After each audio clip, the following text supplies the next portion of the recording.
ប្រាសាទនាគពន្ធស្ថិតនៅខាងកើតនៃប្រាសាទព្រះខ័នចុះពីផ្លូវប្រហែល300ម៉ែត្រប្រាសាទនេះស្ថិតចំកណ្ដាលបារាយណ៍ជ័យតាដាតបារាយណ៍ខាងកើតប្រាសាទនេះកសាងឡើងនៅភាគទី2នៃសតវត្សទី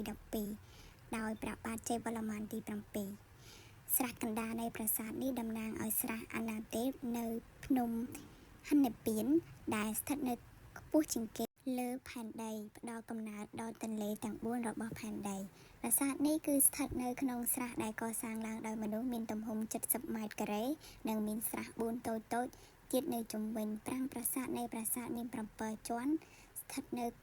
កូនកោះមួយមាននាគ2រុំព័ទ្ធកន្ទុយគ្នានៅផ្នែកខាងលិចហើយក្បាលទាំងពីរបែរទៅខាងកើតវាន់ជារង្វង់មូល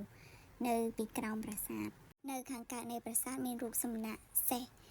បាហាឡាដែលលោកគេស្វៈហារៈប្រែកាឡាដើម្បីជួយសង្គ្រោះអ្នកជិះសំពៅដែលលិចនៅក្នុងស្រះ4ជុំវិញមានអាស្រន់ដែលមានដំបូលរូតដែលទឹកអាចហូរពីស្រះធំចូលបាននៅក្នុងនោះមានរូបផ្សេងគ្នាគឺក្បាលដំរីខាងជើងក្បាលមនុស្សខាងកើតក្បាលតោខាងត្បូងនិងក្បាលសេះខាងលិចអរគុណសម្រាប់ការតាមដានវីដេអូមួយនេះ